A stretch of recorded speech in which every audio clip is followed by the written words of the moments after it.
UFC 305 is upon us. It takes place this Saturday, and I'm here to give my predictions from the prelims all the way to the main card, all the way to the main event. And before I start, I would like to mention how I didn't drop a UFC 304 predictions. It's because I was ridiculously sick. So here we are, 303 to 305. Here we go. Starting with the predictions. Starting with the early prelim opener of Stuart Nicole versus Jesus Aguar. I do not know how to pronounce that. So I'm going to go ahead and say, for all my gamblers out there, don't even put anybody to win this fight. Put this fight to go into decision. I think it's going to go into decision. We don't know what Stuart Nicole is capable of. He only has one decision on his record, 8-0, but straight cans with fake records. So I'm not going to judge my picks of who's winning the fight off of that, because literally his last win was his only impressive win, and we don't know how impressive that win was because everybody before that had a negative record. Okay. When it comes to Jesus, we know what he's capable of in the UFC. Has finishes in the UFC. Got finished by Tafari in round 1. That loss is aging well. So, and as far as who's gonna win the fight, I'm gonna go with Stuart Nicole, just based off the debuting prospect, undefeated. I'm gonna go with him money line. I'm not gonna bet that. I'm just saying for all y'all gamblers out there, if y'all want to bet on this fight for a personal win, the safe pick is Stuart, obviously. But I'm going for that to go into decision, even though Stuart has mainly finishes with one decision. I think that he's not going to be able to finish this dude. This dude has never been chinned. He's only been subbed by Taira, and we know how that loss is aging. So I'm going to go with Stuart Nicole by decision. Okay? On to the next one. This is going to be this card is easy to pick. There's a lot of people on this card that are just straight locks. And, yeah. I'm going to go with, in the fight between Kanan and Rick Glenn, I'm going to go with Kanan. I think Kanan is just going to do more on the feet. Rick Glenn doesn't really have anything to offer on the feet like that for Kanan. Kanan has faced way better opponents, even in his last one, even though he got spanked by, I believe it was Kevin Jousset. Yeah, it was Kevin Jousset. He dropped Ian Gary, so it's not like he doesn't have the skills necessary on the feet. He definitely does. And yeah, we know Kevin Jouset's a prospect. We know Ian Gary's a prospect. He faced Alex Moreno, Max Griffin. Yeah, I'm going to go with Kanan here. Rick Glenn is moving up to welterweight as a lightweight. And in his last 2 fights, he just got shinned in round 1 by Drew Dober in round 1. Yeah, so Drew Dober's a lightweight. I don't think Rick Glenn is going to have anything for Kanan. So I'm going to go with Kanan by decision. Okay? So yeah, for all my gamblers out there, y'all know how these pay-per-views be. The early prelims, even the regular prelims, most of those fights go into decision. So I ain't gonna lie, I'm about to start making a ticket of just straight decision. And yeah, this fight is also going into decision. I promise you right now. But I think Kanan is gonna take it. I think Kanan's a good choice. He's the favorite. I believe so. So yeah, I'm gonna go with Kanan. On to the next one here. Tom Nolan versus Alex Reyes. See, this one is I'm not too sure about. Now, a lot of people are going to give me shit for this because Alex Reyes hasn't fought in, I believe, since 2017. He fought one time since 2017 and got shinned in round 1. And the last time we saw him before that, he got shinned in round 1 as well by Mike Perry. Mike Perry isn't really in the league, but I'd rather get shinned by Mike Perry than get shinned by Nicholas Mota. And we know Tom Nolan's not good. He just got dropped in his last fight, even though he was dominating the fight, beating him up. I forgot his name. I'm going to go check that real quick. But Tom Nolan was destroying the last person he fought. Victor Martinez. He was destroying the last person he fought. And Victor Martinez still dropped him and it counted as a knockdown. So I'm not even going to go ahead and say Tom Nolan's a lock. Everybody's saying Tom Nolan's a lock. I don't think that's the case. He just got dropped in his last fight, chinned by Nicholas Mota. And his chin is up in the air. And he's a little chinny. He is chinny. All Alex Reyes got to do is hit him clean and it's over. So I'm gonna go with Alex Reyes by knockout, round 1. Controversial pick, but Tom Nolan, I don't trust him. I really don't. He's extremely chinny. A lot of people he's faced has a negative record. Getting chinned by Nicholas Mota is not good. And I think Alex Reyes is gonna take advantage here. Dominic Reyes' little brother. I got him by knockout, round 1. As far as his skill lies, we really don't know how his skill lies. He didn't get to do much in his last fight, and the Mike Perry fight was doing pretty good up until we got chinned. So I'm going to go with Alex Reyes. by KO. On to the next one here. That's a controversial one. I forgot to mention, he's the crazy underdog. He is the crazy underdog. So the odds of that fight are on the screen right now. He's the insane underdog. I think that's a pick that might pay. It's a dangerous pick to go with, but I might take those odds. On to the next one. Jack Jenkins versus Herbert Burns. I got Jack Jenkins. Herbert Burns isn't good. I hate when people's little brothers try to fight because it never turns out well. Look out Muhammad Usman. Muhammad Usman, Kamaru Usman's little brother or big brother, I'm not too sure. Garbage. Not good at fighting. Zero fight skill whatsoever. Shouldn't even be a fighter. And they're just trying to ride off the coattails of their brother. Herbert Burns is another one. Herbert Burns isn't good. No power whatsoever. He quits. He's not good. Okay, I'm going with Jack Jenkins. Herbert Burns is another crazy underdog, but I'm not taking those odds because I know Herbert Burns doesn't have the skills necessary to be a fighter. So I'm going to go with Jack Jenkins. That's a real easy pick. There's a lot of easy picks on this card. On to the next one. ONeal versus Liana Santos. Liana Santos is taking this fight on short notice, but I don't think that matters. Liana Santos' only loss is to another judo girl. Liana Santos is high level in judo. And her only loss was a decision to another judo girl who is ridiculously nice at judo as well. ONeal just got subbed in her last fight by Ariana Lipski, and I don't think that loss is aging well because Ariana Lipski just lost a decision. Not to mention she has another loss before that to somebody who's cut from the UFC with a double-digit losses. So, yeah, I might go with Liana Santos by decision or sub. So I will take the double chance. I think Liana Santos is going to win by sub or decision. I feel like she could get an armbar early round one. I think the grappling isn't going to be good for ONeal. I think ONeal might get cut from the UFC after this. I'm going to be real. But, yeah, I got Liana Santos. It's a pretty easy pick. I think she's going to sub her. And, yeah, on to the next one. A lot of easy picks. On to the next one here. I got between Joshua Culibao and Ricardo Ramos. See, I was looking at this fight earlier, and I was really struggling with who I wanted to pick on this because I really don't know. Charles Jourdain, he got subbed by Charles Jourdain. He lost his last one to via guillotine, and Josh is also on a 2-loss losing streak. But split decision with Danny Silva. I think Danny Silva is pretty good, to be honest. He has a fight coming up as well. Yeah, I really don't know what I got, but going into decision with Lerone Murphy. Lerone Murphy's a pretty good prospect. Sung Woo Choi, decision, split decision with Charles Jourdain that went into a draw. He got chinned by Jalen Turner. Damn, I really don't know who I have on this. I'm gonna go with Josh Culibao. Just based off the fact that I think he just has more to offer. I got him I think that's going into decision, first of all. And that's what I'm betting.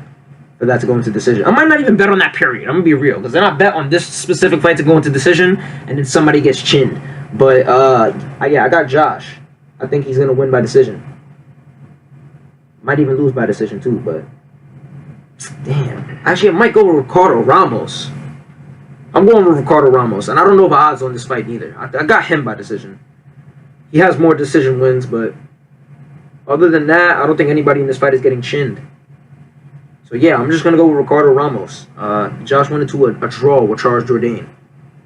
Now, to be fair, Ricardo Ramos got guillotine choked by Charles. Damn. I'm still going to go Ricardo Ramos. We got to remember, styles make fights, and it's like, there'd be so many cases where somebody beats someone, and then the person they beats somebody else. I got Ricardo Ramos by decision. Okay? I'm going to be real. I don't know too much about that fight. But I'm going to just go Ricardo Ramos. I'm not going to bet on that. I'm staying away from that. I might even put that to go to decision. Depends how I feel day of. On to the next one. I feel like that might be the most boring fight on the card. On to the next one here. Interesting one here. Walter Walker versus Junior Tafa. The battle of the little brothers. So, Vitor Walker has the skills necessary to beat Junior Tafa, but he's not good. That's the only problem. He has the skills necessary, but zero fight IQ whatsoever. He has the grappling. I don't think he's going to use it. I think he's going to try to stand and bang with Junior Tafa. I think Junior Tafa is just going to outstrike him to win a 29-28 decision or a 30-27. Depends if Vitor Walker uses his grappling or not. I think he's going to get outstruck on the feet and start looking for takedowns in round 3. I think that's where he'll might win a round or 2. Depends, but I got Junior Tafa by decision. I think he's just going to outstrike him on the feet. I think he's a little faster. His last loss was on very, very short notice, like 2 days short notice. He got leg kick TKO'd by a ranked opponent, and he just got chinned by Derek Lewis before that in like 20 seconds. But yeah, I got Junior Tafa by outstriking the dude. Vitor Walker has no fight IQ. I hate when people's brothers try to become fighters. I can't stand it. On to the first fight of the main card here. Liang versus Carlos Prates. See, Liang has never been chinned before, but it's been a very long time since we've seen him. He had a failed back surgery, and for that reason alone, I think Carlos Prates is going to chin him. I think this is going to be the first time we see Liang get chinned. And if he doesn't chin him, I still got Carlos Prates by decision. But I think it's very, very likely that Carlos Prates goes out there and puts on a show. Those Fighting Nerds team is ridiculous. That Fighting Nerds gym, they're destroyers. Yeah, Carlos Prates is going to chin Liang, and it's going to suck, and it's going to be sad, and I'm not going to want to see it, but it is what it is. Yeah, Liang, I think his time is up. That back surgery might have to call it quits after this one, because he's going to get chinned by Carlos Prates. Yeah, that's a lock, in my opinion. You want to talk about locks? That's a lock. Carlos Prates. Alright, I got Carlos Prates. On to the next one. Tai Tuivasa versus Jairzinho Rozenstruik. See, this is the thing about this one. Rozenstruik couldn't finish Shamil. Now, let's not say... I'm not going to say Shamil doesn't have a chin or whatever the case may be, but if you're spanking Shamil that bad, and you see that he's clearly not on your level, you should be able to knock him out, especially if you're in the league. Rozenstruik has faced all of the who's of the division, so he should be able to chin Shamil. But instead, he's heading into the championship rounds with Shamil. And Shamil, in his last fight, didn't look good neither on the August 3rd Abu Dhabi card. Like, he has no fight IQ whatsoever. And Rozenstruik couldn't finish him. Now, Tai Tuivasa, 4-loss losing streak, getting finished 4 different times. Getting chinned by Sergey Pavlovich, and y'all know the iconic fight with Ciryl Gane, where Ciryl Gane chinned him in round 3, but Tai Tuivasa dropped him. But other than that, getting subbed by Marcin Tybura, terrible. That's a terrible, terrible loss. Marcin Tybura, that loss isn't aging well. Marcin Tybura just got armbarred in round 1 by Sergey Spivak, a guy he already beat. So it's not like Marcin Tybura is getting any better. Got subbed by Alexander Volkov in round 2, Ezekiel choke. He didn't look good in that fight neither in round 1. Felt like Alexander Volkov was winning on the feet as well. So, yeah, I'm going to go with Rozenstruik by decision. But I wouldn't be surprised if he chins him. But I'm just basing it off the fact that Rozenstruik couldn't chin Shamil. How is he going to chin Tai Tuivasa? So I got Rozenstruik by sub. Wouldn't be surprised if he gets the KO. And yeah, Rozenstruik is a lock in my opinion. Now, as a fan, I want Tai Tuivasa to win. But money, Rozenstruik is the way. On to the next one here. We got a lightweight bout between Mateusz Gamrot versus Dan Hooker. And this is Dan Hooker's first fight in a very long time. I got Gamrot. I feel like that's a pretty easy pick. I think the wrestling is just going to be too much. I think RDA gives Dan Hooker a good fight right now. And Gamrot just beat RDA. So I think the grappling is going to be too much. I think Dan Hooker might win the striking exchanges. Not by a lot, but I think he will. I think the grappling is going to be too much. I got Gamrot by decision. It's a pretty easy one. The grappling is going to be too much. It's going to overwhelm Dan Hooker. We haven't seen Dan Hooker in a while. We don't know if the ring rust is there or not. But yeah, I got Gamrot. Co-main event of the evening. Flyweight bout. Kai Kara France. Steve Erceg. Another easy pick, in my opinion. I'm going with Steve Erceg. By decision. I wouldn't be surprised if he chinned him, but I still got Steve Erceg by points. We haven't seen Kai Kara France in a long time neither. There's a lot of people with ring rust here. A lot of the city kickboxers have been doing bad recently, and I think there's only going to be one city kickboxer on this card that's going to do well. We'll get into that after this. I think Steve Erceg is just going to completely outstrike him on the feet. I don't think there's going to be much grappling involved unless Steve Erceg decides to take him down for points. Yeah, I think Steve Erceg is just going to win the striking. You've seen how good he's... Yeah, bro, this fight is for the belt. I ain't gonna lie. Because Steve Erceg beat Pantoja. So whoever wins this is the champion because Steve Erceg beat Pantoja. If Kai Kara France somehow does beat Steve Erceg, we might as well make Kai Kara France versus Alexander Pantoja because Steve Erceg was washing Alexander Pantoja, in my opinion. I feel like the grappling shouldn't have been the deciding factor. I feel like Steve Erceg won that fight just off of damage. I feel like he outstruck him on the feet as well. Yeah, but maybe you can give Alexander Pantoja that win because of the takedown Steve Erceg attempted in round 5, but it is what it is. If Steve Erceg wins this, I feel like that'll be a good rematch, but they might not do that. So yeah, I got Steve Erceg by decision or knockout.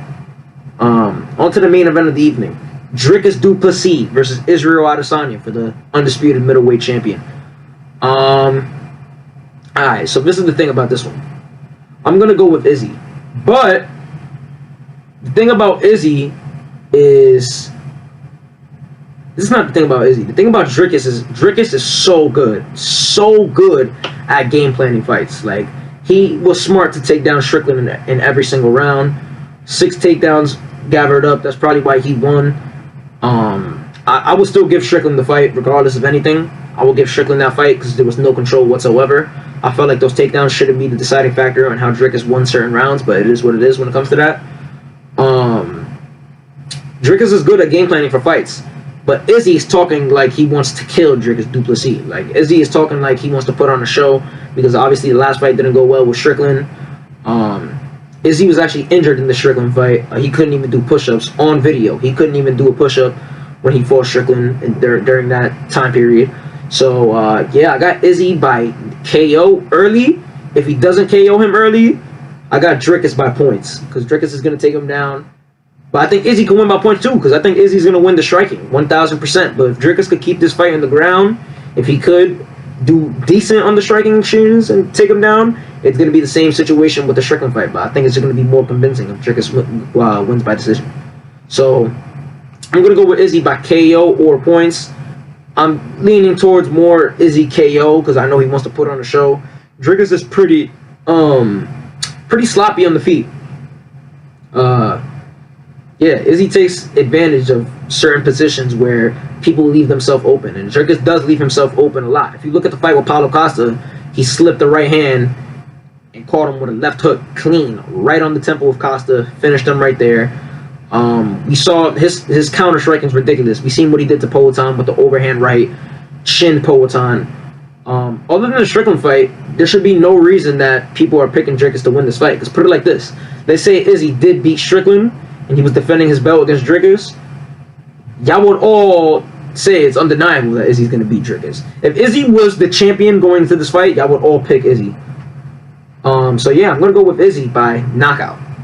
So yeah, that's the card, 305. I think this card is going to be a banger. I think there's going to be a lot of decisions, but it is what it is. I think it's still going to be entertaining. And yeah, on to the next one. UFC 306, Sphere coming up. Let me know if I should drop a reaction video to 305. I just might anyways. I might even drop predictions for fight night cards now. So thanks for watching. Like, comment, subscribe. Safety.